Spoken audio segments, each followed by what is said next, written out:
اور میں اپنی بیٹیوں سے بھی ایک بات کہتا ہوں کہ جہاں میں نے شوہروں کے حوالے سے بات کہی ہے کہ دیکھیں نبی پاک صلی اللہ علیہ وسلم کی وہ حدیث جس میں آپ نے کہا کہ شادی کے بعد تمہارے 4 ماں باپ ہوتے ہیں، 2 کی خدمت تم پر فرض ہے، واجب ہے، اور عزت 4 کی تم پر فرض اور واجب ہے۔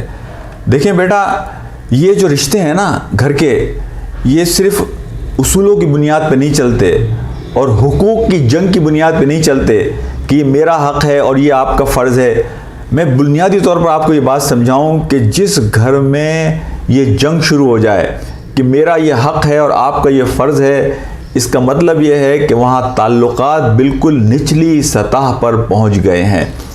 آپ کا رویہ یہ ہونا چاہیے کہ جس طرح آپ اپنے ماں باپ کی عزت کرتی تھیں، اپنے ماں باپ کا وقار کرتی تھیں، آپ اس نئے گھر میں جب آئی ہیں تو آپ کو لڑکے کے ماں باپ کی عزت اور وقار بھی کرنا ہے۔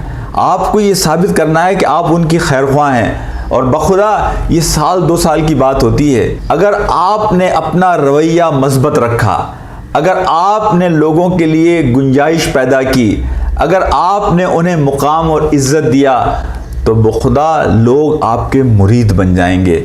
ایک مثال نہیں، سینکڑوں مثالیں میرے سامنے ایسی ہیں کہ جب بچی نے گھر میں آنے کے بعد ایک مثبت انداز میں چیزوں کو کرنے کی کوشش کی۔ یہ ہو سکتا ہے کہ شروع میں کچھ اپس اینڈ ڈاؤن آئیں گھر کے اندر، ایک نیا گھر ہے، لیکن اگر آپ صبر کے ساتھ، حوصلے کے ساتھ ایک بڑی تصویر کو گھر کی سامنے رکھ کر، خاندان کی بڑی تصویر کو سامنے رکھ کر اور دور اندیشی سے کام لیتے ہوئے آگے بڑھیں گی تو آپ دیکھیں گی کہ رستے آپ کے لیے کھلتے چلے جائیں گے۔ تو میں آپ سے یہ کہتا ہوں، اور آپ جو صبر کریں گی، اگر آپ کو کوئی مشکل پیش آتی ہے تو اس کا اجر آپ کے اللہ رب العالمین کے پاس آپ کے لیے رکھا ہوا ہے۔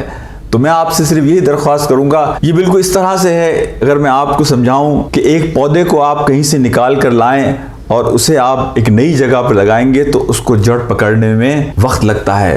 آپ کو اسے پانی دینا ہوگا، دھوپ سے بچانا ہوگا، بارش سے، موسم کی گرمی سے، شدت سے اس کو بچانا ہوگا۔ میرے بھائیوں، یہی کام ہے کہ جو بیٹی آپ کو بھی کرنا ہے اور بیٹے آپ کو بھی کرنا ہے۔ اللہ تعالیٰ آپ لوگوں کو اپنے حفظ و امان میں رکھے۔ محبتوں کو گھر میں بڑھانے کے لیے یہ دین ہمارا جو ہے، اس دین کی تو بنیاد ہی یہ ہے، جہاں قرآن میں سورہ روم میں اللہ سبحانہ و تعالیٰ یہ فرماتے ہیں لِتَسْكُنُوا إِلَيْهَا، تک تم دونوں ایک دوسرے کے ساتھ سکینہ حاصل کرو۔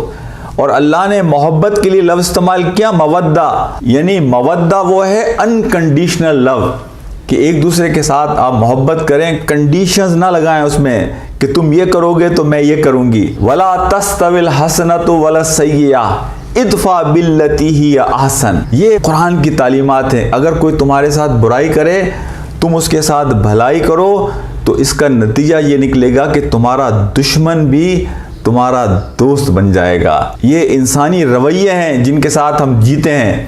ان رویوں کو ہمیں چیک رکھنے کی ضرورت ہے۔ ہم اپنے رویے اگر مثبت رکھیں، پازیٹیو رکھیں، اچھے رکھیں، لوگوں کا بھلا سوچیں، تو ایک وقت آئے گا کہ سامنے والا آپ کا مخالف بھی ہو تو وہ بھی آپ کو دوست بن جائے گا۔ بس تھوڑا سا اسپیس پرووائڈ کرنے کی ضرورت ہوتی ہے، تھوڑی سی مہلت اور گنجائش پیدا کرنے کی ضرورت ہوتی ہے۔ اللہ تعالی ہمارا حامی و ناصر ہو۔